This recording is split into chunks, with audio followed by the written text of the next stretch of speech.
en raison de l'évolution intérieure et extérieure des pays de l'Est. Le fait est que l'Occident ne se trouve plus actuellement menacé comme il l'était quand le protectorat américain fut installé en Europe sous le couvert de l'OTAN. Et en même temps que s'éloigne ou que s'éloignait ces alarmes,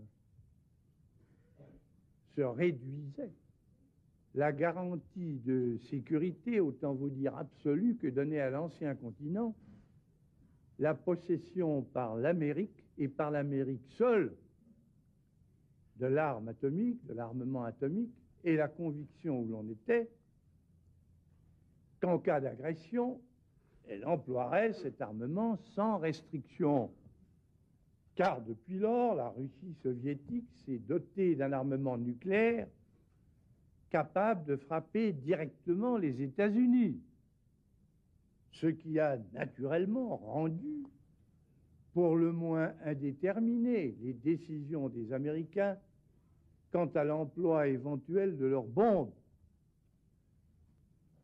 D'autre part, tandis que se dissipe, tout au moins dans une certaine mesure, la perspective d'une guerre mondiale éclatant à cause de l'Europe, voici que d'autres conflits où l'Amérique s'engage dans d'autres parties du monde, comme avant-hier en Corée, hier à Cuba, aujourd'hui au Vietnam, ces conflits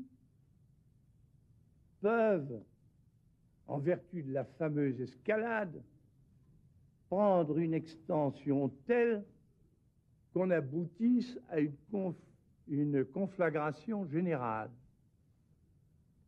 Et dans ce cas, l'Europe, dont la stratégie est dans l'OTAN la stratégie de l'Amérique, y serait automatiquement impliquée dans la lutte, même si elle ne l'avait pas voulu.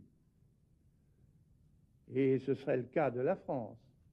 Il faut ajouter que notre pays, devenant de son côté et par ses propres moyens une puissance atomique, est amené à assumer lui-même les responsabilités politiques et stratégiques que cela comporte, et responsabilités que leur nature et leur dimension rendent évidemment inaliénables.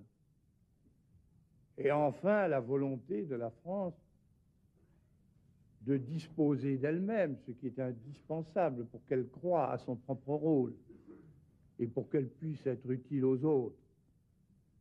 Cette volonté de la France est incompatible avec une organisation de défense dans laquelle elle est subordonnée.